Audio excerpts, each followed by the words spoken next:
Bonjour et bienvenue à toutes et à tous qui nous rejoignez au fur et à mesure. Merci d'être si nombreux.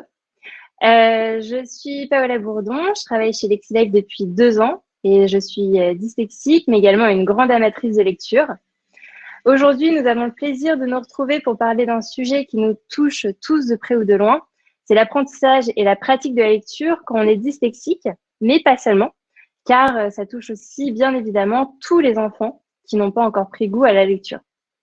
Alors, comment intégrer la lecture dans le quotidien de votre enfant?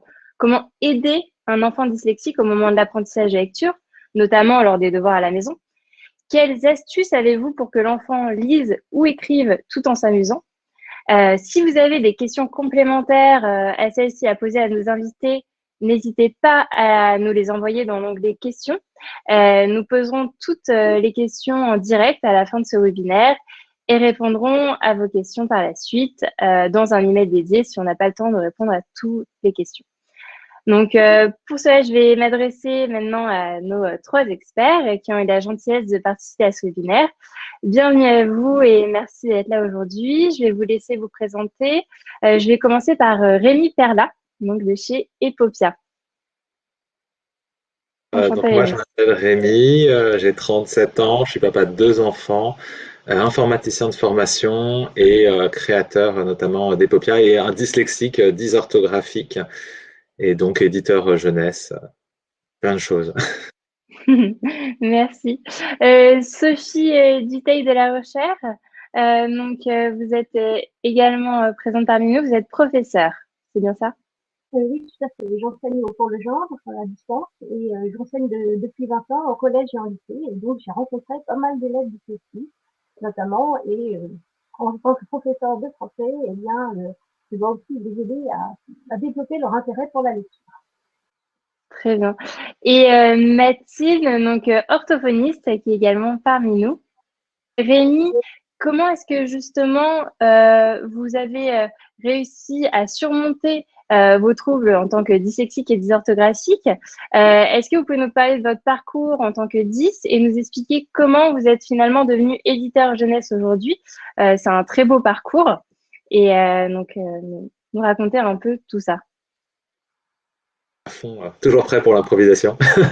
Euh, Effectivement, comme je l'ai dit en introduction, je suis un dyslexique dysorthographique, ce qui veut dire principalement déjà que j'ai eu une jeunesse et un parcours éducatif un peu compliqué, comme tous les dyslexiques l'ont eu et comme les parents le connaissent bien aussi. Ce qui m'a alors, j'ai un parcours du coup avec des solutions aussi, vu que je m'en suis, on n'en sort jamais vraiment, mais en tout cas, j'ai un parcours aujourd'hui qui est plutôt positif malgré ça. La première chose, ça a été de pouvoir poser un jour un diagnostic. Quand j'étais petit, c'était bizarre.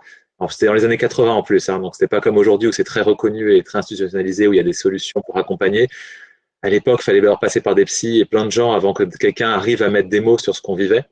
Donc, c'était déjà un parcours assez compliqué de comprendre ce qui nous arrivait en tant qu'enfant et même pour les parents. J'ai eu la chance aussi d'avoir des parents très impliqués et une mère qui m'a beaucoup accompagné dans ce parcours-là parce que la dyslexie, c'est dur pour les enfants, mais en vrai, les enfants, quoi qu'ils vivent, tout est normal pour eux. S'ils ont des difficultés, c'est que tout le monde a des difficultés, il n'y a pas de raison. Par contre, les parents, eux, se rendent compte et eux portent vraiment le fardeau de manière beaucoup plus forte. Rend toujours hommage à tous les parents qui accompagnent les enfants dyslexiques. Et puis également, derrière, des années et des années d'orthophonisme, vous pouvez en douter. Donc, beaucoup de rééducation orthophonique derrière. Euh, et puis après, dans mon parcours, j'ai eu un certain nombre de chances, déjà de rencontrer des enseignants qui étaient relativement compréhensifs, malgré qu'à l'époque c'était pas la norme. Je pense qu'un des souvenirs qui m'a le plus marqué, c'est en cinquième, donc au collège. Alors, je pense que j'avais déjà redoublé ma cinquième, le parcours était chaotique.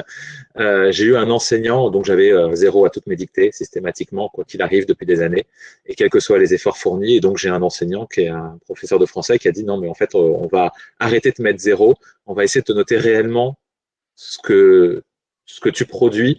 Et donc, il a commencé à noter aussi les points négatifs, ce qui, à premier abord, peut sembler plutôt enfoncer le clou et rendre les choses encore pires, parce que du coup, ma première dictée, j'avais moins 52 points.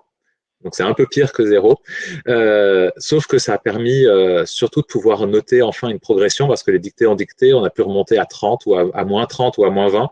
Et donc là où avant j'aurais eu 0, 0, 0, 0, là j'avais une courbe de progression. Et ça c'est quelque chose qui a été assez déterminant pour se rendre compte qu'en fait on pouvait avoir une action et que c'était pas fatal, un fatalisme. Voilà, il y avait quelque chose à faire. Donc le fait de noter réellement les choses et de sortir du carcan qu'on nous impose d'habitude, ça permet vraiment de mettre en lumière ça. Et du coup, ça a permis quelque chose que je pense assez fondamental dans le parcours d'un dyslexique, c'est de la reprise en confiance. Ouais. Un enfant qui est en difficulté, au bout d'un moment, à force qu'on lui dise qu'il n'y arrive pas, qu'il le fait exprès, qu'il n'est pas bon, enfin, il est dans un cycle d'échecs où, pour la plupart des enfants, en tout cas c'était mon cas, mais je sais que c'est pour la à un moment, la meilleure manière de fuir cette situation, en fait, c'est de l'accepter, d'en prendre son parti, et en fait, de devenir un cancre volontairement. Parce que du coup, on l'est pas parce qu'on est mauvais, on l'est parce qu'on l'a choisi. Ce qui est tout de suite vachement plus facile à vivre pour un enfant. Et donc, en fait, les enfants aussi s'enferment tout seuls dans un cycle négatif Oui. qui est douloureux, mais qui permet d'essayer de vivre avec. Hein. Il faut bien réussir à vivre avec. Et du coup, le fait de reprendre confiance en soi, de se rendre compte qu'on est capable de surpasser ça et d'aller au-delà, ça permet de casser ce cycle négatif et de re-rentrer dans un cycle positif où on a envie de s'en sortir, où on y met de l'énergie et où on fait de l'effort. Et puis, dans un parcours de lecture, chose très très importante, il y a la rencontre avec des livres. Comme beaucoup d'enfants, alors encore plus d'enfants dyslexiques, mais beaucoup d'enfants en général, j'ai toujours eu un problème assez fondamental avec les livres qu'on me donnait à lire à l'école. Et pourtant, depuis, je les ai tous relus, hein, ils sont cool. Hein. Mais le fait que ça vienne de l'école, en soi, ça pouvait pas être fun, ça pouvait pas être drôle, ça pouvait pas m'intéresser vu que ça venait de l'école et que c'était scolaire et que c'était imposé. Et j'ai à peu près aucun bon souvenir de lecture scolaire de ma jeunesse et les livres qu'on nous donnait à lire, je disais que je les avais lus, mais je les lisais pas. Et c'est le cas aussi d'enfants dyslexiques. Hein. Et l'intérêt pour la lecture, il est né aussi à travers des rencontres avec des livres en dehors du cadre scolaire. Alors, des grands classiques, hein, comme tout le monde, que ce soit les Roald Dahl ou les petits Nicolas, c'est vraiment ce genre de petits livres qui parlent aux enfants et qui se met à hauteur de vue d'enfant et qui fonctionne très très bien. Et ça m'a aussi donné envie un peu d'en sortir avec des BD aussi d'autres choses. Et je continue le parcours, du coup, j'accélère. J'ai fini du coup par, malgré des redoublements et beaucoup de poussage pour sortir de la voie générale, j'ai réussi à rester en voie générale malgré tout. Et arrivé aux études, j'avais toujours une forte dysorthographie. Donc, quand on rend des fautes d'orthographe dans toutes ces copies, ça élimine de facto la plupart des études. Parce qu'en droit, en philosophie ou à Sciences Po, c'est vite éliminatoire. Vous vous faites saquer dans toutes les copies où on enlève des points parce que l'orthographe n'est pas bonne. Donc, du coup, j'ai fini en informatique, parce que l'informatique, comme les mathématiques, font partie des rares filières où, en fait, c'est pas très grave, ça se voit pas trop s'il y a des fautes et personne va nous noter là-dessus. Et donc, ça a été un peu la voie qui m'était imposée. Mais en vrai, j'aurais voulu faire plein d'autres choses. Mais bon, en même temps, aujourd'hui, les informaticiens dirigent le monde. Donc, Epopia, donc c'est aussi une très très belle réussite finalement dans le domaine de la lecture, qui était un domaine et de l'écriture surtout aussi, qui étaient deux domaines compliqués parce que c'est vrai que Epopia, c'est aussi l'enfant est le héros de son histoire. On en parlera un peu plus à la fin. Mais c'est vrai que c'est super. Retour. D'ailleurs, je voulais parler avec Sophie. Vous êtes donc professeur de français et comme disait Rémi, le côté professeur de français, ça l'a énormément aidé et en fait qu'un professeur l'accompagne et justement lui montre qu'il pouvait y arriver. Vous qui êtes enseignant depuis plus de 20 ans au niveau collège et lycée, vous aidez des enfants dyslexiques au moment de l'apprentissage de la lecture, notamment avec tous les devoirs à la maison, parce que vous êtes dans une école à distance, de cours à distance. Comment est-ce qu'on peut intégrer la lecture dans son quotidien? Comment est-ce qu'on peut faciliter aussi la vie de l'enfant qui aime pas lire? Alors, tout d'abord, au niveau justement de l'intégration de la lecture dans le quotidien, je pense qu'il est très important de prévoir chaque jour un temps de lecture suffisant. De plus en plus, on leur impose des emplois du temps surchargés. Ils ont déjà beaucoup de devoirs à faire à la maison. Ensuite, il y a aussi beaucoup d'activités extrascolaires, qui sont très enrichissantes, faire du sport, de la musique, etc. Mais beaucoup d'élèves, finalement, se retrouvent avec beaucoup de temps déjà mobilisé. Et comme en plus, ils sont très attirés par les écrans, souvent, eh bien, la lecture va être un peu déficiente. Donc, je pense que déjà, il est important pour les parents de prévoir chaque jour un temps de lecture, vraiment de prévoir même de supprimer tous les écrans à partir d'une certaine heure. Il y a même des familles qui les suppriment carrément pendant la semaine, afin vraiment d'accorder suffisamment de temps pour la lecture. Et même pour les familles, à l'arrière, lorsqu'elles sont comme en ce moment en période de confinement, c'est important aussi justement de veiller à ce que les écrans ne prennent pas trop le rôle un peu de médiateur social dans la famille, parce que il faut passer justement du temps à lire, il faut en profiter aussi pour laisser aux enfants cet espace de liberté, parce que c'est vrai qu'en classe, on est obligé de leur imposer certains titres ou certains ouvrages qui sont pas toujours du goût des enfants. Et c'est aussi aux parents là à essayer de leur proposer des lectures peut-être d'un niveau plus facile. Justement, on parlait de Petit Nicolas, des Roald Dahl, etc. Qui sont peut-être pas tout à fait du niveau scolaire si l'enfant est en quatrième, par exemple. Mais au moins, ces lectures vont lui permettre justement de s'amuser en lisant, et ça, c'est très important. Et puis, pour les lectures véritablement scolaires, comme par exemple lors de Sandrard en troisième, bon, évidemment, c'est plus difficile pour les découvrir, mais à ce moment-là, les parents peuvent aider aussi leur enfant. Par exemple, en choisissant de lire une page et ensuite de passer la page suivante à lire à l'enfant. Il y a aussi certains sites maintenant sur Internet dans lesquels on peut écouter les livres il y a une version audio disponible et ça aussi, c'est un moyen pour l'élève d'avoir accès au texte sans forcément lire tout le texte de A à Z. Et je pense qu'il faut justement essayer de profiter de tous ces moyens techniques, par exemple pour l'étude d'une pièce de théâtre, de faire écouter aussi la version sur YouTube s'il y a une version enregistrée de représentation. Et ça va permettre justement de montrer un peu le rapport entre le texte et la manière dont on peut le prononcer à l'élève. Donc il n'y aura pas une version trop frontale, la lecture d'un côté, un gros pavé, et puis de l'autre côté, eh bien la difficulté justement de pouvoir déjà discerner les mots, parce que souvent certains dyslexiques ont du mal à discerner les mots entre eux, etc. Donc je pense que ça c'est important de prévoir ce temps suffisant de travail, et puis aussi d'imposer des rituels pour se mettre au travail, par exemple de prévoir à l'avance, en temps de confinement notamment, pour chaque jour, finalement se mettre au travail, mais aussi supprimer tout ce qui est écran, tout ce qui est téléphone, essayer de supprimer aussi la musique, parce que certains élèves ne se rendent pas compte que finalement un fond sonore perpétuel ne va pas les aider à se concentrer.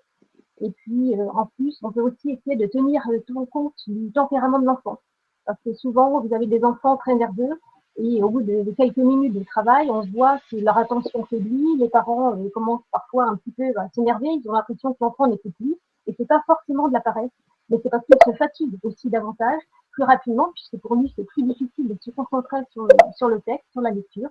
Et je pense aussi qu'il est important dans ces cas-là de prévoir notamment lorsqu'on va lui faire travailler par exemple l'orthographe ou le dictée, eh bien de se dire tant pis, il n'en peut plus, maintenant on arrête, demain on fera la suite. Et puis voilà. Et de ce côté-là aussi, c'est important de prévenir les enseignants. Parce que souvent, des parents de dyslexie vont essayer de faire intervenir différents professionnels, mais ils vont pas forcément avoir le réflexe de prévenir l'enseignant. Or, nous avons des moyens de les aider. Et lorsqu'on va, par exemple, favoriser l'apprentissage de l'orthographe avec un barème allégé dans les rédactions, dans les dictées, c'est une manière aussi de les soutenir, de l'aider. On va aussi lui proposer de faire des dictées moins longues. C'est important aussi, justement, pour qu'il puisse se concentrer et ne pas avoir une mauvaise note systématique. Et c'est agréable, justement, de voir, en tant qu'enseignant, que, justement, avec ces moyens, les élèves vont reprendre confiance en eux et ils vont avoir plus de goût aussi à la lecture. Totalement. C'est vrai que en fait, c'est ça qui est important, c'est de redonner goût à la lecture pour pas qu'il se braque. Et comme vous disiez, Rémi, faut pas qu'en fait, il se pèse dans ce rôle de cancre, alors que c'est pas des cancres, en fait. Et c'est pour ça que, justement, Mathilde, qui est orthophoniste, va pouvoir vous l'expliquer encore mieux que moi. Mais c'est vrai qu'en fait, un enfant dyslexique, ce qui est important, c'est qu'il a une intelligence la même que tous les autres enfants. C'est important, c'est juste un trouble qui va l'empêcher de bien lire ou d'écrire correctement l'orthographe. Et c'est se redonner ce goût à la lecture. À un moment donné, il va aimer. Moi, par exemple, j'adore lire et j'aimais bien écrire, même si je faisais 50 fautes par ligne. Et mais en même temps, d'un autre côté, c'est que si grâce aux professeurs, c'est grâce aux parents qui redonnent ce goût et cette confiance en soi. Je voulais savoir un peu avec vous, Rémi, justement, comment en fait, vous, avec Epopia, vous avez réussi à trouver justement des astuces pour, comme disait Sophie, donc qui est professeure, redonner goût à la lecture et que les enfants lisent et s'amusent en fait tout en faisant des exercices, mais sans avoir l'impression de faire des exercices en fait. Pour résumer, pour ceux qui ne connaissent pas, Epopia, c'est une correspondance postale dont les enfants sont les héros, donc ils reçoivent des lettres chez eux, ils découvrent qu'ils sont devenus par exemple rois ou reines d'un royaume lointain, et du coup les personnages qui habitent ce royaume leur écrivent personnellement, et les enfants doivent prendre un stylo, leur répondre par écrit, ils peuvent décider plein de choses, ils peuvent poser des questions, ils envoient ça par la poste, après ils reçoivent de nouvelles lettres et l'histoire va évoluer selon ce qu'ils ont choisi. Donc ça c'est le concept d'Epopia et ce concept d'Epopia il vient aussi d'un souvenir d'enfance que moi j'ai eu en recevant un jour une publicité pour une voiture où il y avait la clé de voiture qui disait allez tester la clé chez le concessionnaire et peut-être que vous allez gagner une voiture et moi j'étais enfant et j'avais une clé donc j'avais une voiture et j'avais envie d'y croire et du coup j'ai lu et j'ai relu ces courriers là et j'y ai même répondu. Et en fait, ce qui est intéressant derrière ce concept-là, ça va être d'abord le fait, il y a trois actions majeures. C'est un, on va les mettre en responsabilité. Comme dit, l'enfant prend un rôle, il devient roi, reine d'un royaume, par exemple. Et donc, on lui met vraiment des responsabilités et on le prend à partie. C'est à lui qu'on s'adresse et on va le valoriser dans ses choix. Quels que soient les choix qu'il va faire, on va lui dire bravo, super, merci, grâce à toi. Et du coup, l'enfant va prendre en confiance. Comme je disais avant, c'est un des moteurs principaux pour un dyslexique, pour s'en sortir, c'est d'abord prendre confiance en lui et de se rendre compte qu'il est capable. Et donc, nous, notre premier moteur, c'est vraiment donner confiance aux enfants, leur rendre confiance en eux et leur montrer qu'ils ont de la valeur et quels que soient leurs choix, et quelles que soient les difficultés, ils ont de la valeur et ils peuvent réussir à faire des choses. Ça, c'est un premier effet qui est très fort avec Epopia et sur lequel on joue beaucoup pour accompagner les enfants. Le deuxième, c'est que on l'a dit aussi, les livres, c'est quelque chose de compliqué pour les enfants, ça leur demande beaucoup plus d'efforts, ça fait beaucoup plus peur. Souvent, enfin, moi, quand j'étais jeune, quand j'étais petit, un livre, c'était une montagne à gravir. Et au nombre de pages, je savais déjà si souvent je fuyais. D'ailleurs, il y a trop de pages, c'est bon. On va dire que j'ai lu et je vais jamais le lire, et c'est pas grave.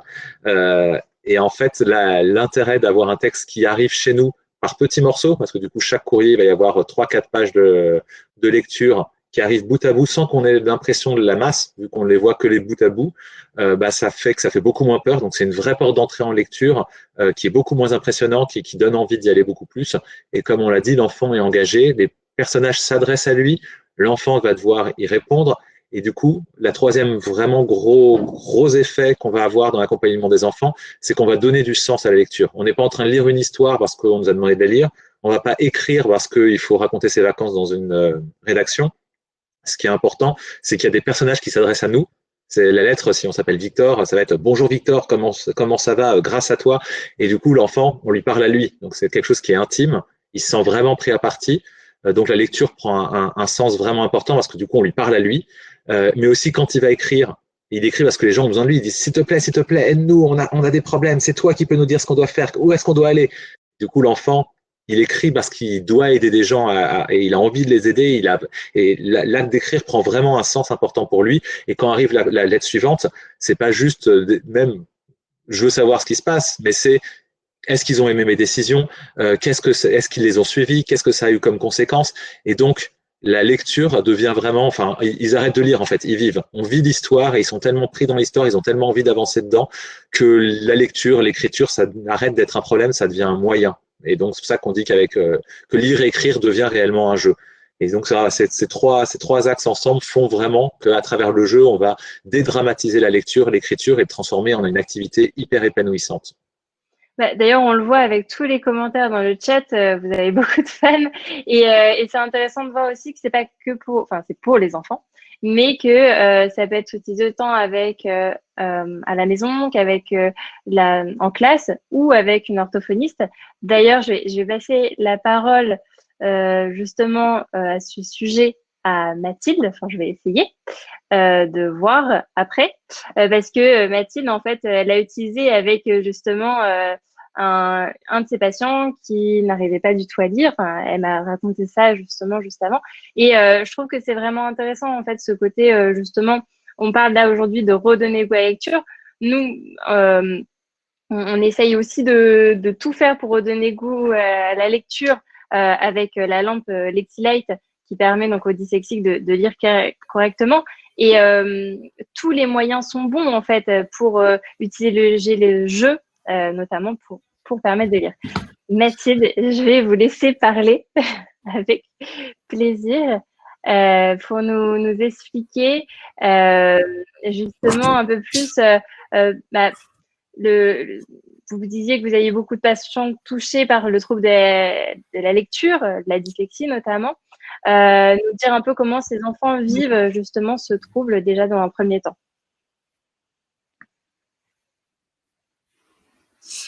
Ça va beaucoup rejoindre ce que disait Rémi, c'est-à-dire que très souvent, ce sont des enfants qui sont très très découragés. Je suis nulle, on l'entend quasi systématiquement avec chaque enfant. C'est toujours très très compliqué parce qu'effectivement la lecture c'est un moyen qui est utilisé énormément, principalement à l'école. Et à partir du moment où l'enfant dyslexique, dysorthographique commence à lire ou à écrire, il commence à prendre le risque de faire des erreurs. Alors qu'un enfant qui lit bien, qui écrit bien, va plutôt partir dans l'idée de découvrir quelque chose, d'apprendre quelque chose et du coup, dans une dynamique beaucoup plus positive. Donc, le je suis nul, il faut absolument arriver à le stopper, quoi. Et mettre en avant toutes les qualités de vos enfants. Moi, dans mes patients, j'ai un grand spécialiste c'est une encyclopédie vivante sur les reptiles. J'ai une autre patiente qui est championne du monde pour faire des magnifiques PowerPoint pour faire ça. Ah, c'est la connexion quand même. Ça coupe un peu, je pense qu'il y a la connexion Internet aussi qui joue. Nous, on aime beaucoup parler du côté positif chez les dyslexiques, comme disait Mathilde. C'est ce côté, les dyslexiques, d'accord, ils ont du mal à lire, à écrire, mais ils ont des idées débordantes et ils ont aussi beaucoup de dons, on va dire, à l'oral et aussi le fait de, comme vous disiez, faire des PowerPoint et justement de pouvoir présenter bien. Des exposés. Mathilde, j'essaye de vous remettre le micro, mais je ne sais pas pourquoi on ne vous entend plus du tout. J'ai pas du tout la possibilité de vous remettre le micro. Vous aviez un casque tout à l'heure, est-ce que vous pouvez essayer de le mettre?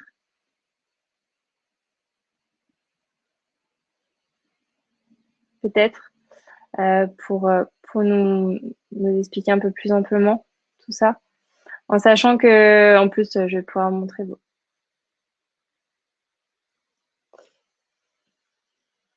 Vous pouvez essayer de faire un petit test à l'oral?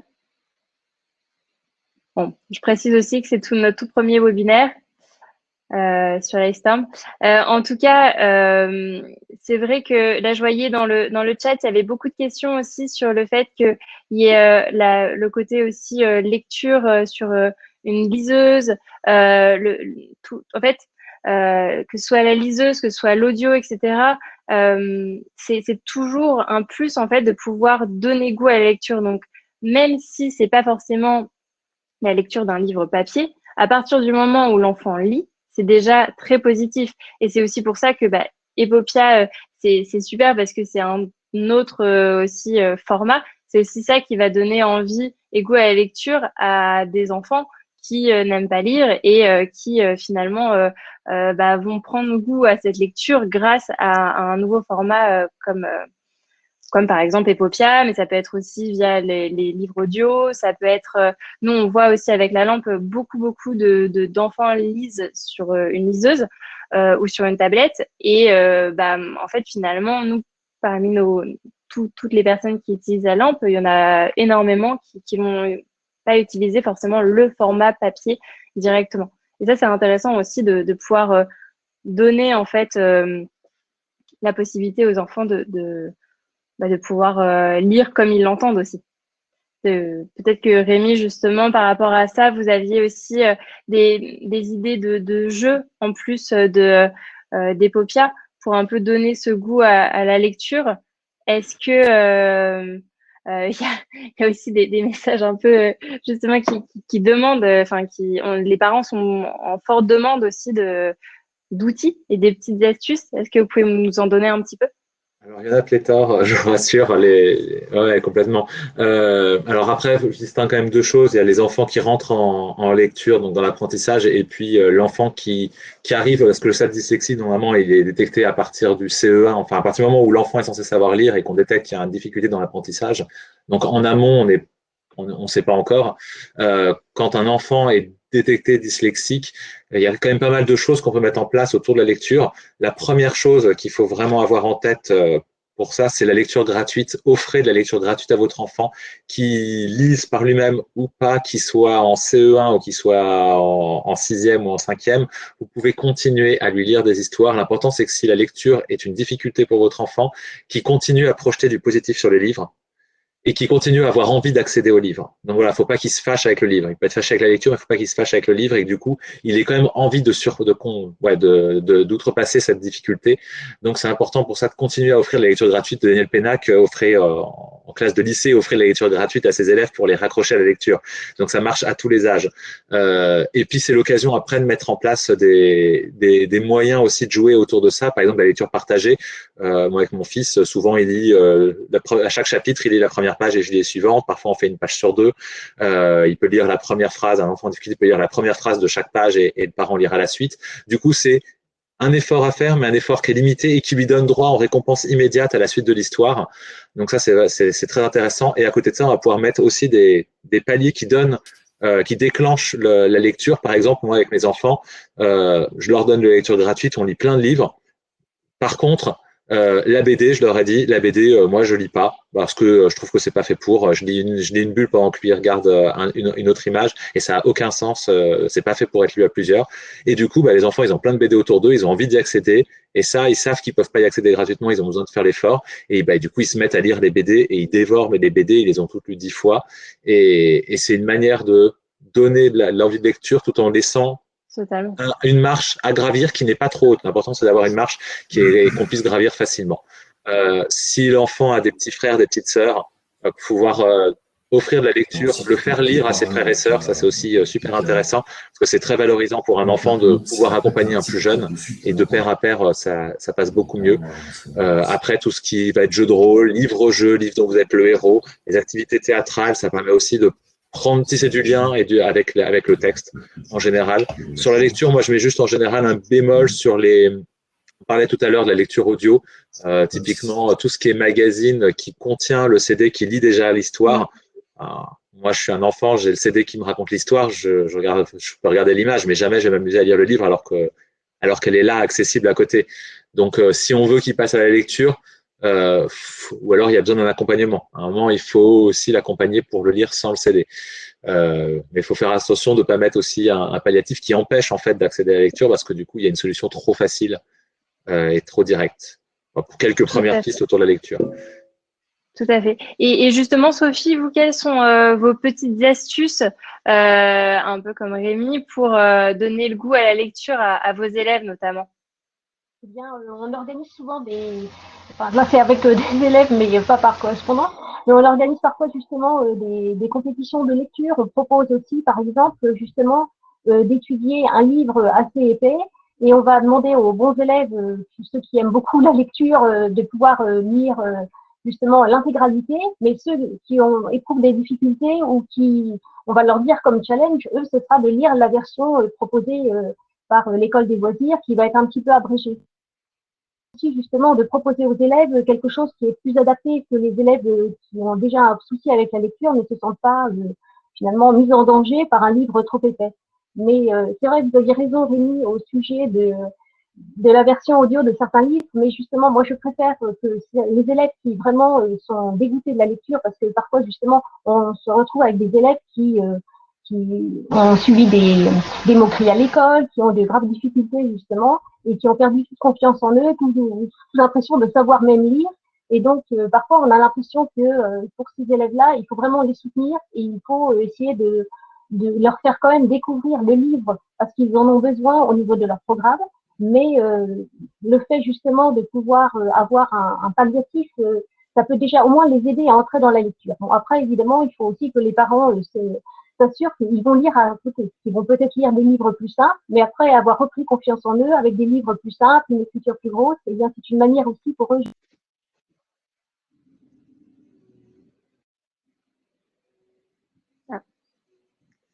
Ça recoupe un peu. Mais oui, tout à fait. C'est vrai que, en fait, faut, comme vous disiez, Sophie, il faut redonner goût à la lecture. Et parfois, ça passe aussi par le fait de pouvoir écouter un livre pour un peu plus apprivoiser cet outil, et puis après passer petit à petit jusqu'à la lecture seule, vraiment. Comme Mathilde a des petits soucis de connexion, je voulais vous partager aussi ces astuces parce qu'elle en avait quelques-unes qu'elle m'avait envoyées. Notamment, il y a l'importance de la présentation des supports de lecture, des supports de cours, notamment aussi développer la représentation mentale. Par exemple, se faire un film dans sa tête, des jeux de rôle, des dessins, des cartes mentales en fonction de notre appétence, enfin, ce qu'on aime en tant qu'enfant. Faut trouver un peu ce qu'aime votre enfant et essayer d'en faire un peu un jeu et travailler aussi par objectif.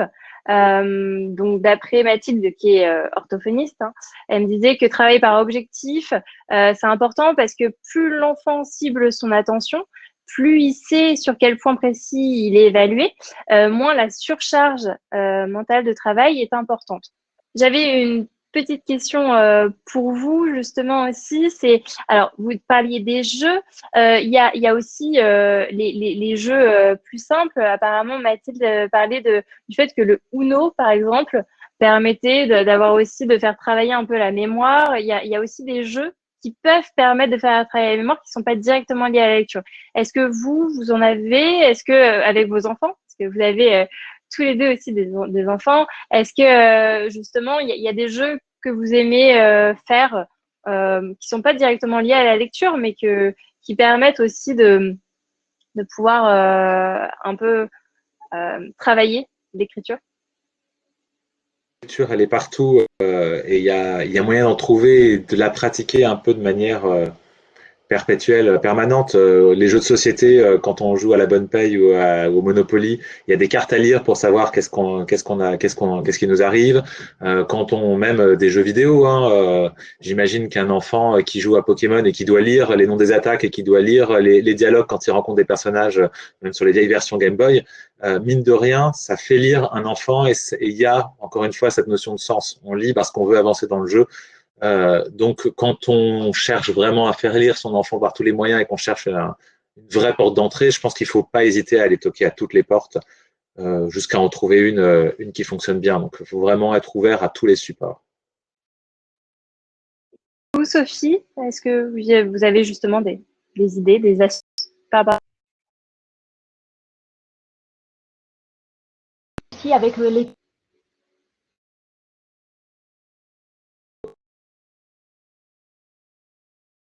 textes, des jeux de rôle, essayer de varier les tons, de transformer un texte qui va être en langue soutenue, en langage familier, pour essayer de montrer aussi aux élèves que ils ne sont pas, comment dire, et leur montrer aussi qu'ils ont des. C'est une manière aussi de leur redonner. Ça coupe un peu, mais on entendait un petit peu. J'ai quelques questions de toutes les personnes qui sont sur le chat. J'en profitais pour vous les poser. Alors, la première, c'est Aude Delon qui demande Epopia travaille-t-il sur des histoires pour les collégiens? Si j'ai bien compris, c'est pour des histoires, en fait, c'est par niveau d'âge, c'est ça? Ça démarre de 7 ans jusqu'à ado? Aujourd'hui, Epopia, on s'adresse aux enfants de 5 à 10 ans, donc l'entrée dans la lecture jusqu'à la sortie du primaire. C'est aussi utilisé en classe par les enseignants pendant le niveau primaire. Ça peut être utilisé au-delà. Il y a des classes, par exemple Ulysse, qui l'utilisent au collège, mais les textes sont pensés quand même pour des plus jeunes. Après, ce qui est intéressant aussi, c'est que pour un plus grand, mais qui a des difficultés en lecture, il n'y a pas besoin que ce soit forcément un support pour plus grand. Parce que du coup, ça permet d'avoir un texte quand même plus simplifié, donc c'est quand même plus simple d'accès. Et d'histoire en histoire, on simplifie de plus en plus les textes aussi pour avoir un volume plus bas, pour avoir une présentation plus aérée et que ça fonctionne de mieux en mieux avec tout type d'enfants. D'accord. J'ai une autre question. Alors, ça va être pour moi plus, mais peut-on lire avec la lampe sur tablette? Oui, tout à fait. Tout à fait. On peut lire avec la lampe sur tout support, sur l'ordinateur, livre, tablette, tout. Liseuse. Donc oui, il y a pas de souci par rapport à ça. Il y a une autre question également, c'est donc comment encourager les enfants, car mes garçons 10 se découragent très vite. C'est vrai que le côté encouragement, on a parlé des astuces pour donner envie, mais le côté découragement aussi, les parents, je pense ont beaucoup de problèmes. Alors vous, en tant que professeur aussi qui travaillez à distance, ça doit aussi être une question de beaucoup de parents. Comment donner plus qu'envie, mais encourager les enfants aussi à travailler, si vous nous entendez, Sophie. Et aussi Rémi, parce que c'est vrai que c'est une question qui se pose, parce que je sais que vous êtes papa. Comment donner aussi envie aux enfants, en fait, pas que de lire, mais aussi les, les devoirs aussi à la maison, qui sont une question qui se pose beaucoup aujourd'hui. Alors oui, ça rebondit aussi sur une question que j'ai vu passer dans la liste de comment est-ce qu'on accompagne aussi son enfant quand il craque, quand il tient plus, comment est-ce qu'on l'aide au devoir.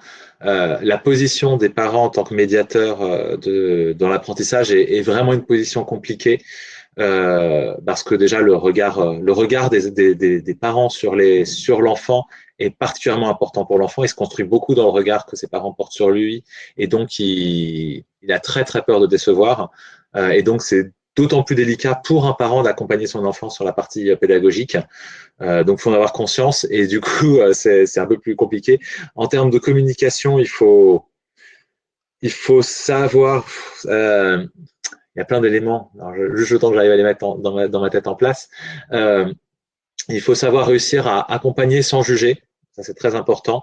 Donc, par exemple, quand un enfant a des difficultés, il faut bien pointer la difficulté pour l'aider à en sortir sans jamais apporter un jugement sur t'es nul en ceci, t'es mauvais en ça, je sais que ça va être trop dur pour toi. Faut ni préempter le fait que quelque chose va être trop dur, ni préempter le fait qu'il peut s'en sortir.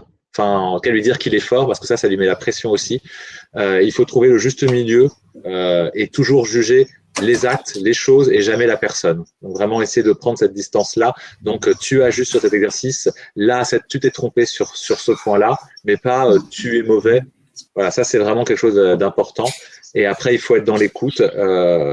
Pour un enfant qui a des difficultés à se concentrer et qui décroche parce qu'il en a marre, parce que c'est difficile pour lui, il faut mettre un contrat, il faut en parler en amont. On va travailler de telle heure à telle heure. À tel moment, on s'arrêtera, on reprendra à tel moment, et tout ce qui Voilà. fait que l'enfant peut se projeter sur le fait que et qui donne son accord en amont. Et donc il sait si ça se passe mal, il sait que à tel moment ça se finira, qu'il a été d'accord pour ça.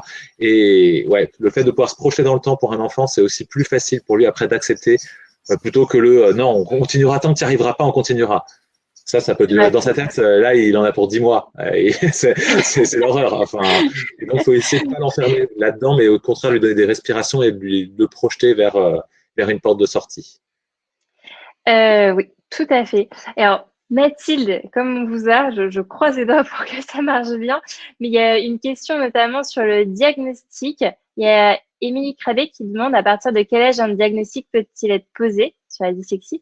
Est-ce que vous pouvez justement nous expliquer un peu plus ce côté 10, qu'est-ce que la dyslexie et le diagnostic, à quel âge on peut le poser?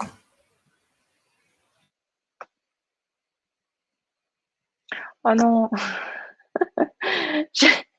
juste au moment où vous parliez. Bon. En tout cas, moi, je peux, enfin, vous allez me dire oui ou non avec la tête, Mathilde. Mais moi, ce que j'ai vu, c'est qu'en fait, il faut avoir 2 ans de retard de la lecture pour poser le diagnostic du fait si on est 10 ou pas. C'est pour ça que souvent, en fait, on dit que c'est pas en CP. Ah non? Non. Alors, bah, non. J'aimerais bien avoir votre avis plus poussé, Mathilde, là-dessus. Justement. Parce que c'est vrai qu'il y a beaucoup de parents qui se posent des questions justement là-dessus sur le diagnostic, comment diagnostiquer, comment bien pouvoir aussi poser les questions, enfin en parler au professeur parce que c'est pas facile en fait. Oui, peut-être que vous pouvez répondre sur le chat directement en écrivant Mathilde, euh, parce que c'est vrai que ces questions sont énormément posées par les parents nous, en fait, on a beaucoup de questionnements chez LexiLife parce que comme on accompagne des enfants qui sont, enfin des familles qui ont des enfants dyslexiques, beaucoup de familles viennent vers nous et nous posent des questions, sauf que nous, on n'est pas orthophonistes. Et c'est pour ça que j'ai l'impression que c'est une bon, c'est pas grave. Mais en tout cas, si jamais je vais essayer d'avoir Mathilde au téléphone pour qu'elle puisse nous répondre et m'indiquer un peu plus amplement justement concrètement comment est-ce qu'on peut aider. C'est pas 2 ans de retard, mais 2 ans d'apprentissage. Oui, tout à fait. Oui, c'est vrai. Mais tous ces points-là sont très importants. J'essaie de balayer des questions. Quel diagnostic peut être posé par l'orthophoniste, dyslexie, dysorthographie, dyscalculie, dysphasie? Donc oui, là c'est à l'orthophoniste de le poser après à peu près 6 mois de prise en charge. On se met d'accord avec mon fils sur le temps et le moment où on va faire les devoirs, il est d'accord, mais au moment de travailler, il ne veut plus et c'est très compliqué. Comment peut-on faire? Ah oui, c'est compliqué. Il n'y a pas de solution magique, hein, vraiment. Il faut se mettre d'accord avec lui et lui rappeler qu'il était d'accord et, euh, et lui donner le temps. Souvent, les problèmes ne sont pas forcément l'exercice, mais souvent la compréhension de la consigne. Donc, il faut bien repasser du temps plus sur la consigne que sur l'exercice lui-même et lui rappeler qu'il a déjà souvent essayé de se référer à d'autres moments où il a eu à traverser ce genre d'épreuves et lui rappeler que c'est ces moments-là où il les a surpassés, surmontés, pour lui rappeler qu'il en est capable. Et c'est vraiment ça qui va le permettre d'avancer, c'est de se rendre compte qu'il l'a déjà fait, même si à un moment il y a eu une victoire qui l'a rendu heureux, se remémorer ce moment-là pour lui redire, tu te souviens comment c'était fort la fois où, et là, l'enfant se dit ah oui, et il a envie de le revivre. Donc c'est essayer d'utiliser un peu ce genre de méthode pour essayer de le remotiver et de l'accompagner à aller jusqu'au bout. Après, par moment, il ne faut pas forcément s'autoflageller notamment quand il y a trop de devoirs. À un moment, quand l'enfant il craque et j'ai envie de dire, même si les enseignants sont pas d'accord, mais à un moment, il vaut mieux arrêter que de vouloir absolument finir et avoir tout fait. Il vaut mieux se faire, voilà, vaut mieux ne pas avoir tout fait que de transformer tout le temps scolaire en une énorme punition. Donc après, il faut s'adapter. C'est là où il faut savoir s'adapter aussi à l'enfant et à ses capacités, à ce qu'il arrive à faire à ce moment-là. Voilà, je sais pas si du coup ça remarche. Ouais. Oui, ça remarche. En fait, c'est le problème que je suis passée du portable au webinaire, ça a fait tout bugger. Je suis vraiment désolée. Mais tout à fait. Et c'est vrai que tout ça, en fait, on parle des 10, mais en fait, c'est tous les enfants en général, en fait, en réalité. Et c'est ça qui est important de dire aussi aux parents, c'est que qu'on soit 10 ou pas, en fait, l'important, c'est que l'enfant ait pas justement de traumatisme avec les devoirs et la lecture, etc. Et par exemple, là, cet été, qui va peut-être démarrer un peu plus tôt avec l'école à la maison qui va durer longtemps, c'est aussi de prendre ce temps pour donner goût. En fait, à un moment donné, il y a un déclic qui va se faire chez beaucoup d'enfants et il faut lui donner un peu les cartes et l'aider. Dès que ça devient plus justement quelque chose de forcé et que finalement, comme disait Rémi, on donne un temps fixé mais en accord avec l'enfant pour qu'il ait envie aussi après. En fait, à la fin, vous allez le retrouver. Nous, il y a beaucoup de témoignages de parents qui disent, moi maintenant, en fait, je me réveille le matin et je le vois ma fille, mon fils, qui est à sa table en train de travailler et de faire de lui-même ses devoirs. Parce qu'en fait, justement, il est arrivé dans un cercle vertueux où il comprend que ça va durer juste 1 heure et pas 3 heures comme avant parce qu'il a trouvé les bonnes astuces pour bien travailler en fait et qu'il avait une mémoire, par exemple avec des cartes mentales ou une mémoire plus auditive. Et à partir du moment où il se rend compte de c'est comme ça que j'apprends mieux, il va plus facilement vouloir travailler parce qu'il va voir aussi que ça marche et que dès que c'est un peu comme la dictée de Rémi où il passe de -50 à -30. Moi aussi, on m'a fait cette technique-là qui a bien fonctionné d'ailleurs, qui est très bizarre mais qui fonctionne très bien. Et tout de suite, c'est positif en fait. On voit juste qu'il y a une amélioration et on a envie, c'est la gamification quoi. On a envie de continuer. Du coup, en même temps, des questions. Alors, il y en avait une question sur est-ce qu'il faut utiliser Open10 pour lire. Alors moi j'ai un avis très tranché là-dessus parce que je sais que c'est Ouais. quelque chose qui s'est fait beaucoup. Pour avoir lu la documentation scientifique derrière Open10, il y a à peu près rien. C'est un truc c'est une fonte qui a été testée sur 10 adultes aux États-Unis et ça n'a jamais été testé sur des enfants en phase d'apprentissage de lecture et encore moins des dyslexiques. Donc je pense que c'est pas du tout, enfin ça repose absolument sur rien et ça je trouve c'est même plutôt négatif. Donc vaut mieux éviter. Normalement la règle c'est des lettres très rondes avec des grands les espaces à l'intérieur qui doivent être très écartés, pas d'empattement. Voilà une typographie la plus simple à lire possible pour l'enfant, sans fioriture. J'ai lu aussi est-ce qu'il faut forcer l'enfant à lire à haute voix. Alors là, moi, je suis pas praticien. Ce que je sais, c'est qu'un enfant qui, par exemple, a un manque de confiance en lui, a pas envie d'être jugé, peut aussi être bloqué par le fait de lire à haute voix. Ça veut dire qu'on va m'entendre et qu'on va entendre combien j'ai des difficultés. Et si le but c'est de le raccrocher à la lecture, on peut aussi. Nous, après, en tant qu'adultes, ce qu'on veut, c'est qu'il accède au sens. Parce que le but de la lecture, c'est pas de savoir lire, c'est d'accéder au sens. Donc, si on est capable, a posteriori, de juger l'accès au sens, laissons-le lire dans sa tête et posons-lui après des questions sur le sens. Et s'il n'a pas accès au sens, alors on pourra revenir en arrière. Mais je pense que ça peut être, en tout cas pour certains enfants, une double épreuve de déjà ne pas y arriver, mais en plus ne pas y arriver à haute voix et donc s'entendre, ne pas y arriver, avoir le regard du parent en face qui voit qu'il n'y arrive pas. Je suis à titre personnel pas convaincu, mais alors après, je sais pas d'un point de vue, un point de vue d'orthophonie serait peut-être plus intéressant, convaincu qu'il se soit important de le forcer à lire à haute voix. De toute façon, la lecture dans la tête est aussi de la lecture, et s'il y trouve une manière, une technique pour bien lire, tant mieux. Dans les questions, j'ai vu aussi est-ce qu'Epopia, comment ça marche en classe Epopia? Juste, Epopia, ça marche pareil en classe que la famille. Toute la classe reçoit la lettre qui s'adresse à toute la classe et ensuite, la classe ensemble va vivre l'aventure et va choisir quoi répondre et va répondre par écrit. Et ensuite, voilà, c'est la classe face à l'aventure et pas un enfant face à l'aventure. Et donc, tout se passe aussi sur le site d'epopia.com. Et j'ai vu aussi, il y a 15 personnes qui ont posé la question, connaissez-vous LexiLife, la lampe d'aide pour les 10 donc là, je me permets de répondre. Connais-tu l'excellent En plus, je l'ai là juste ici. Oui, alors en fait, la lampe LexiLife, c'est une découverte française. C'est des chercheurs bretons qui ont découvert qu'on a tous un œil dominant et que, en fait, le fait d'avoir ces deux yeux dominants, il va y avoir un trouble au niveau du cerveau parce que l'information va pas bien passer et on va pas savoir quelle information choisir en priorité, ce qui fait qu'il va y avoir une double image, par exemple le B et le D. C'est un peu plus complexe que ça, mais dans l'idée, imaginez-vous que l'enfant, en fait, va avoir une lecture très, très troublée, l'enfant et l'adulte, hein, parce que malheureusement, c'est un trouble. Donc, même adulte, même si on compense, on voit toujours pas très bien. Et en fait, il va avoir du mal à déchiffrer les lettres, les mots, et parce elles vont se mélanger. Donc, pour combattre ça, en fait, nous, grâce à la lampe, en fait, c'est une technologie avec de la lumière pulsée et modulée. On va pouvoir venir effacer l'image miroir que voit le dyslexique en faisant croire au cerveau, en fait, en lui imposant qu'il y a une seule image à prendre en compte à l'instant T. Et donc, alternativement, il y aura un seul œil dominant.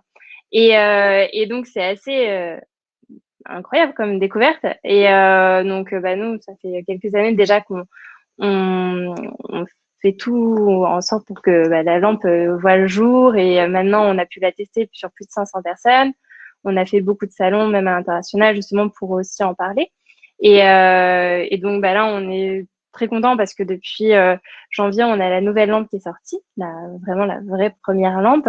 Le nouveau premier modèle. Et donc, maintenant, on essaye justement de permettre à tous les enfants, mais aussi les adultes, hein, parce qu'il y a aussi beaucoup d'adultes qui viennent vers nous, de pouvoir lire correctement sans trouble, justement grâce à la lampe. Parce que c'est aussi ce qu'on disait, hein, c'est que aussi le fait de pas bien voir, déjà le goût à la lecture, c'est quelque chose qui s'acquiert. Mais en plus, quand on n'arrive pas bien à décerner les lettres et que on doit faire un effort supplémentaire et qu'on met du temps à lire, on peut aussi être un peu rebuté.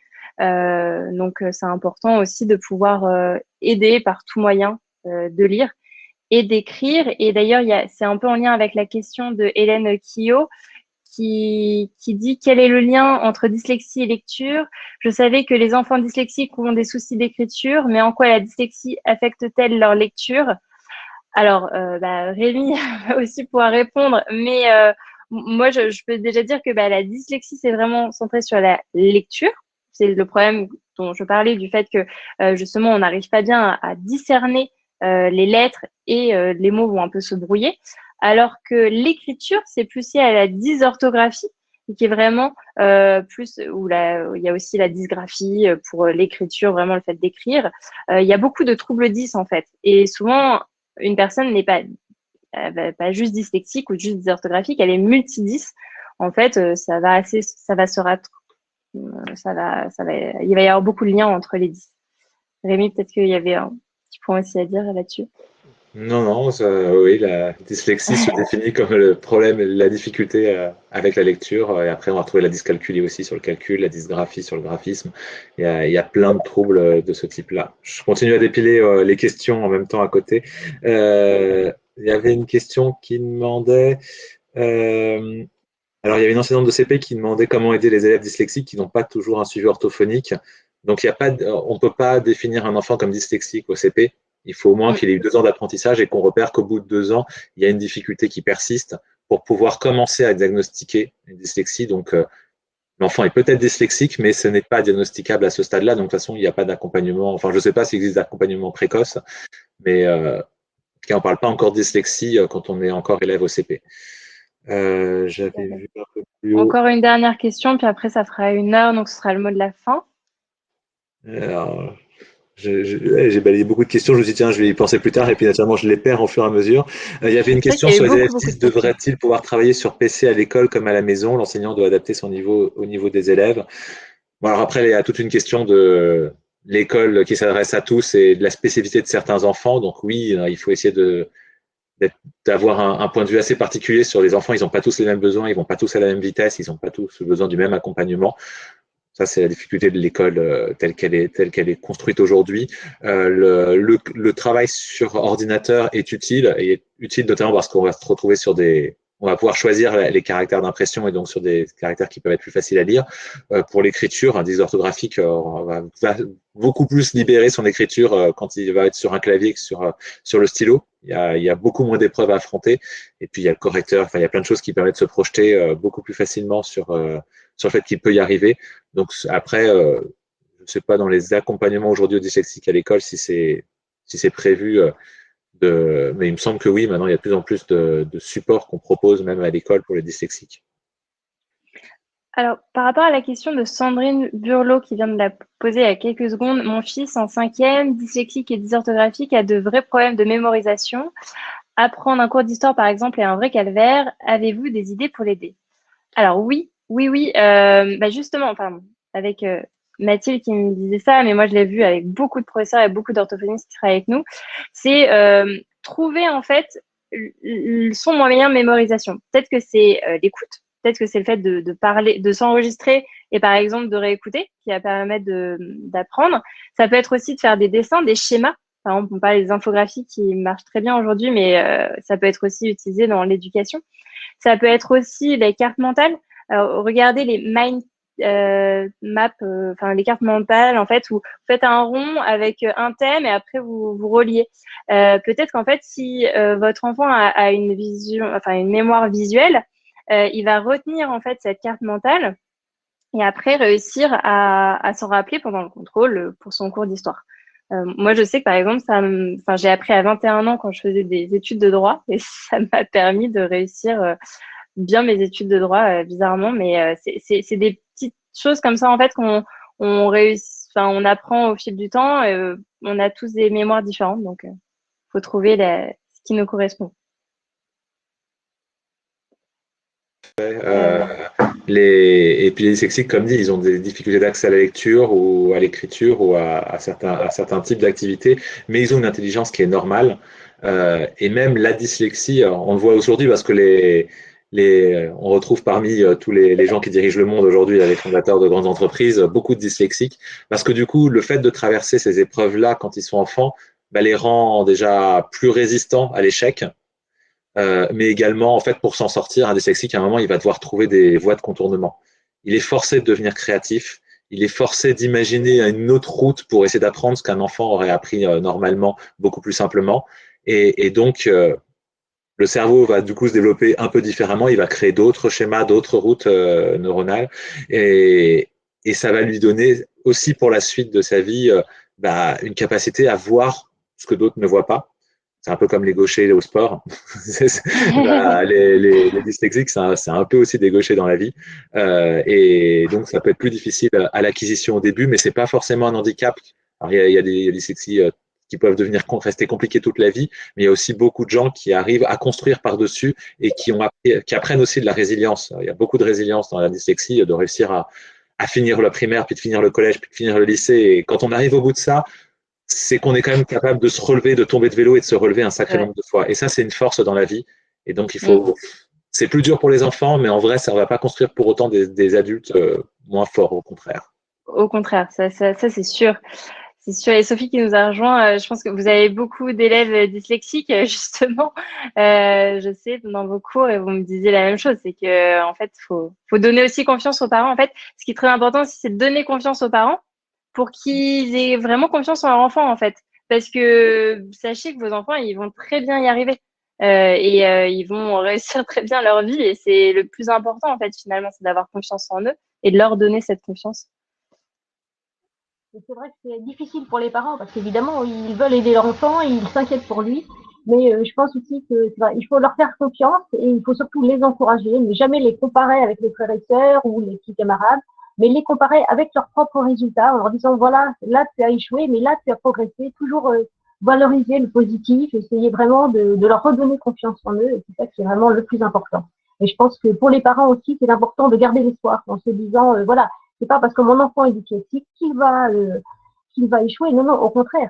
Et il va développer une capacité finalement à réagir, à travailler avec d'autant plus de sérieux. Et puis, je pense aussi que justement, les parents, ils peuvent aussi être fiers de leur enfant, mais qu'il faut aussi le leur répéter. Parce que souvent, les enfants qui éprouvent des difficultés, eh bien, ils ont peur aussi d'échouer, de contrarier leurs parents, que leurs parents les aiment moins parce qu'ils réussissent pas. Et finalement, les parents sont très fiers des efforts de leurs enfants, et ça, ils doivent sans arrêt leur répéter. Parce que finalement, les enfants ont besoin aussi de cette admiration de leurs parents pour les soutenir. Parce que c'est vrai quand même, il faut quand même valoriser aussi tous leurs efforts. Ils ont un handicap sérieux, mais justement, ils ont beaucoup de potentialité, et c'est ça qu'il faut voir aussi. Et puis, garder espoir aussi, parce que finalement, grâce aux techniques, on développe aussi des moyens pour pouvoir les aider, et ça, c'est très important. Et puis, de plus en plus, aussi, on prend conscience de leurs difficultés et on essaie de leur venir en aide. C'est vrai, il faut leur donner confiance en eux. Est-ce que vous avez justement des techniques de mémorisation? Beaucoup de parents posent la question là sur le chat. Quelles sont les techniques de mémorisation que vous pouvez leur donner? Alors là, un petit peu des différents élèves, mais enfin certains vont avoir une mémoire assez visuelle. Donc dans ce cas-là, il faut essayer de valoriser justement des surligneurs de couleurs pour avoir un code couleur pour l'équipe. C'est important aussi d'imprimer parfois les instructions sur du papier coloré, ce qui va permettre justement de mieux voir les mots pour les élèves. Le fait aussi d'utiliser des graphies, des polices avec des caractères qui sont bien discernables. On ne va pas confondre le A, le E, ça c'est important. On l'a peut-être déjà dit. Non, c'est déconnecté. Et puis, c'est important aussi justement pour les élèves de pouvoir faire aussi pas mal de schémas. C'est important que les parents les aident à faire des schémas pour organiser un petit peu leur espace mental et à développer aussi bien sûr leur mémoire auditive. Parce que lorsqu'ils n'ont pas envie de réécrire un mot 10 fois pour en retenir l'orthographe, le fait de l'épeler à l'oral, ça va aussi les aider à le retenir, et ça c'est important. Et moi-même, il m'arrive encore d'entendre ma mère me répéter certains mots lorsque je les ai écrits. Et donc, je me dis, voilà, pour des élèves en difficulté, tous les efforts que font leurs parents ne sont pas perdus. C'est ton milieu, c'est les parents aussi. Mais finalement, tous ces espoirs que les parents mettent en eux, eh bien, vont être récompensés. Et même si parfois les relations familiales sont un petit peu difficiles, parce que finalement, il y a beaucoup d'investissements pour ces enfants, eh bien, c'est important aussi de se dire que après les enfants sont reconnaissants de tous les efforts que leurs parents ont fournis pour eux. Ils sont bien conscients aussi que les motivations de leurs parents sont vraiment pour leur bien-être, pour leur avenir. Et c'est ça qui est important aussi de préserver. C'est le lien parent-enfant et ne pas hésiter parfois justement lorsque les parents sont très impliqués, que l'enfant devient un adolescent, de faire appel parfois à quelqu'un d'extérieur. Ça peut aider aussi à soulager les relations familiales. Et par rapport à la mémoire kinesthésique, c'est pas un mot facile à dire ça. Est-ce que vous aviez des astuces? Alors là, on peut essayer justement de représenter ça, par exemple, en travaillant avec les petits frères ou en travaillant, parce que justement, il faut beaucoup de manipulation dans ces cas-là, et ça peut aider lorsqu'on travaille à la maison avec l'élève à finalement à organiser un petit peu justement, on va dire, regarde ce cube de rouge, il va représenter ta première idée, ensuite on va passer à un cube vert, ce sera pour la deuxième idée, etc. Et donc c'est ça peut-être aussi qui peut permettre à l'élève de dire, de se représenter plus clairement les différents moments, par exemple, d'un devoir ou d'un récit. Et donc là, c'est important aussi pour lui de pouvoir s'organiser un petit peu dans cet espace qui va à la fois être du coup physique et mental. D'accord. C'est très intéressant. Je vois aussi Cindy qui demande si on va renouveler ce type de webinaire. J'espère dans les meilleures conditions, avec plus de réseau. Oui, on espère pouvoir renouveler ce type de webinaire parce que je pense que, enfin là, on est énormément, hein, depuis le début, on a été plus de 250 participants en direct. Donc voilà, je pense que c'est des questions qui intéressent et qui voilà, puis on avait la chance d'avoir des participants très intéressants et impliqués sur ce sujet. J'espère qu'on pourra justement refaire ce genre de format, soit en direct, soit filmé et après retranscrit pour savoir si jamais il y avait encore ces soucis de connexion. En tout cas, je voulais vous laisser un peu donner un petit mot pour la fin, parce que là, on arrive à la fin de ce webinaire. Donc, Sophie, Rémi, est-ce que vous pouvez nous donner un petit mot pour toutes ces personnes, ces familles qui nous écoutent et qui nous ont posé des questions pendant ce webinaire? Sophie, je vais vous laisser commencer. Tout d'abord, moi, je féliciterais tous ces parents qui s'impliquent pour leurs enfants et je leur dirais aussi finalement que je suis très admirative de leur travail parce que c'est vrai qu'ils sont guidés par des motivations les plus nobles possibles et je pense justement qu'ils doivent aussi se préserver parce qu'ils doivent toujours garder en tête finalement qu'ils font ça pour le bien de leur enfant, mais que si leur enfant échoue sur telle ou telle question, eh bien, ça ne veut pas dire qu'il va rater sa vie. Voilà, il faut essayer de dédramatiser aussi, de se dire qu'il faut lui faire confiance, qu'il va aussi avoir des opportunités, qu'ils n'ont pas toutes les cartes en main et que tout ne repose pas sur leurs épaules. Donc, ce qui est important, c'est de faire évidemment le plus possible, le maximum, d'encourager son enfant, de lui donner confiance en lui, mais surtout ne pas se culpabiliser, de ne pas le culpabiliser, mais de se dire, voilà, on a fait notre possible, maintenant, on laisse un peu les choses, et voilà, il ne faut pas se mettre trop de pression non plus, parce que l'important, justement, c'est quand même de rester, de garder espoir, et puis de se dire que les choses vont finir par bien se passer, et que c'est pas catastrophique. Il faut toujours avoir cette idée de positif. C'est vrai. Et Rémi? Déjà assez porté le message d'espoir. Je pense vraiment qu'il faut, ouais, il faut se projeter sur l'avenir et il ne faut pas croire que les difficultés d'aujourd'hui prédisent les difficultés de demain. Il y a des déclics qui arrivent, parfois tardivement, mais ils arrivent. Ouais, il faut tenir le coup. Je voyais dans les dernières questions des parents qui demandaient s'ils devaient quand même continuer à lire à haute voix les lectures qui étaient demandées à l'école pour leur enfant. Bah, s'il aura quand même besoin d'accéder au centre pour pouvoir faire, donc s'il n'arrive pas à faire la lecture, au moins qu'il arrive à faire le reste de l'exercice, c'est mieux que de le laisser seul dans l'échec, où il demandait est-ce qu'il faut, dans ce cas-là, le laisser un peu plus galérer et moins l'assister. On n'assiste pas les enfants, on les soutient du mieux qu'on peut. Et en vrai, il faut les soutenir jusqu'à ce qu'ils se sentent capables on porte un enfant jusqu'à ce qu'il soit capable de marcher tout seul. Donc, tant qu'il ne marche pas tout seul, on ne le laisse pas tomber. Et oui, on continue à le porter. Et plus on le portera, plus il aura envie de nous le rendre en essayant de marcher. Et puis il essaiera de marcher, c'est en essayant de marcher qu'il y arrivera. Donc il faut tenir bon. Et donc bon courage à tous les parents, parce que j'ai conscience aussi que c'est un chemin long, mais il faut vraiment y croire. Il peut y avoir vraiment une belle réussite à la sortie, et les efforts payent. C'est vrai. Merci beaucoup pour ce mot de la fin. Merci pour toutes ces astuces et pour votre bienveillance. C'est grâce à des professionnels comme vous qu'on fait avancer les choses. Je voulais également remercier Blanche Delacour et Popia, sans qui ce webinaire n'aurait pas du tout pu voir le jour et qui ont fait un travail remarquable. Et puis à vous tous qui avez regardé ce webinaire, j'espère que vous avez été aussi heureux d'y assister, que nous avons eu le plaisir de l'organiser et que vous repartirez avec plein d'astuces pour redonner goût à la lecture à vos enfants, malgré tous ces petits bugs de connexion. En tout cas, sachez que vous pourrez voir et revoir ce webinaire en rediffusion sur la page YouTube de LexiLife, ainsi que sur celle des participants de ce webinaire.